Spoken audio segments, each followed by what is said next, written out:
Qu'est-ce que vous avez retenu de cette séance, de ces travaux ce matin?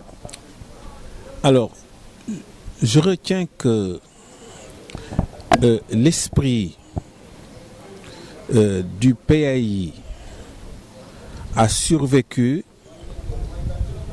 à 58 années, peut-être de recherche, de difficultés, de répression, avec des sacrifices de membres fondateurs, des erreurs aussi, et que l'inspiration formidable qui précède les indépendances africaines mérite d'être connue des jeunesses du Sénégal, de la sous-région et sans doute de toute l'Afrique comme un moment important dans la réappropriation des grandes idées de liberté. Mom Sereo veut dire l'indépendance, autonomie, etc. Donc, je crois qu'il y a aujourd'hui eu, à ce 58e anniversaire du manifeste du PAI, un frisson qui a traversé plusieurs générations dans la salle. C'était un échange sur la gauche face à son destin.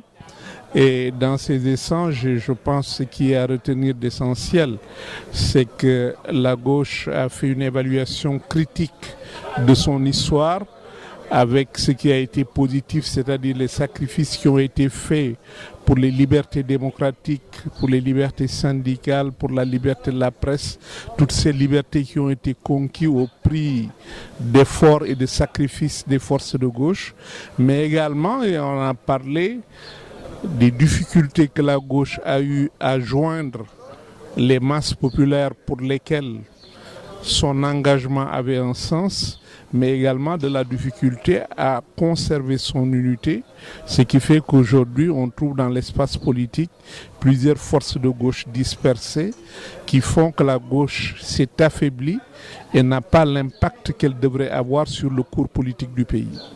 Le PAI a été, j'allais dire, la mère de toutes les formations de gauche qui existent au Sénégal.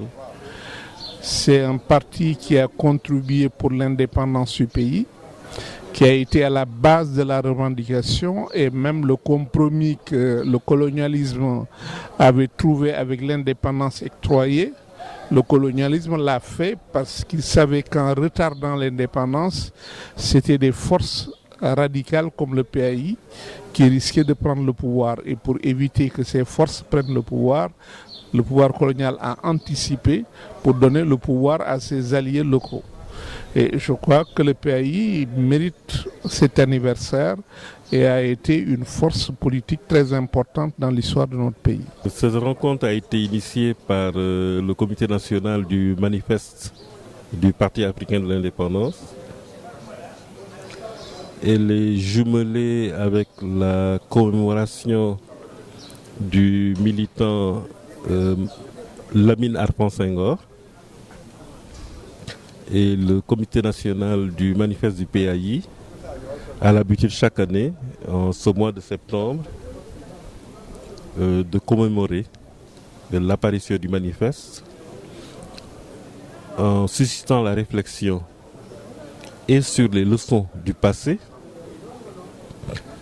et sur l'élaboration du futur par les héritiers de ceux-là qui ont créé le Parti africain de l'indépendance. En ce qui me concerne, je suis sur l'orientation du Front anti-impérialiste unique.